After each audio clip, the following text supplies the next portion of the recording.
Move over, big schools. The little guy is crashing the playoff party. Gulliver is making a special appearance in the state 2A Final Four, led by quarterback Buck Ortega, but carried by tailback Sean Taylor. Sean has had an outstanding year, and to say that we need him in the game would be an understatement. Last week against Chaminade, he came out one play, and that was on a kickoff because he had just scored on an 86-yard run. My offensive line plays a big part in that. They create the holes for me to run through them. I just have to run through them and make something happen. This is as far as we ever went in school history, so yeah, more and more they're getting like jumpy, or like want to come see the game, yeah. Not really, they always been there, so now they're finding ways to get there no matter what. We've had alumni come back for the game. Kids that I coached 10, 15 years ago here have been coming back out, and they're really happy.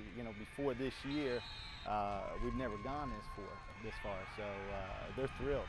What's the difference been from last year to this year? Because last year you went to the second round.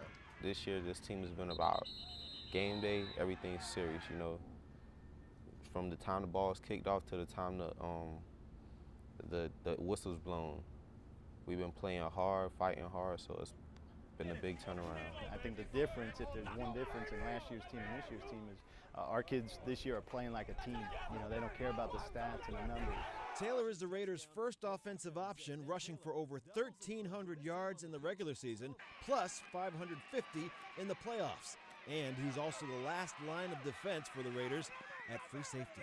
Team's key on Sean quite a bit, but they still have to stop him. And I would be crazy not to get him the ball as often as we do. What's more fun to you, playing free safety or tailback? I like both, I like the ball to be in my hands to let me be able to do stuff, and I like hitting people when they catch the ball, coming out the backfield, making interceptions.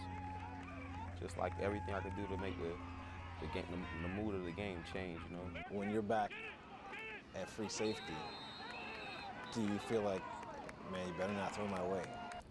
I just say don't cross the middle, that's a no pass zone. I'll hit you and let you know I'm there. And then, the next time when you're looking for the hit, I'll just finesse you and go get the ball.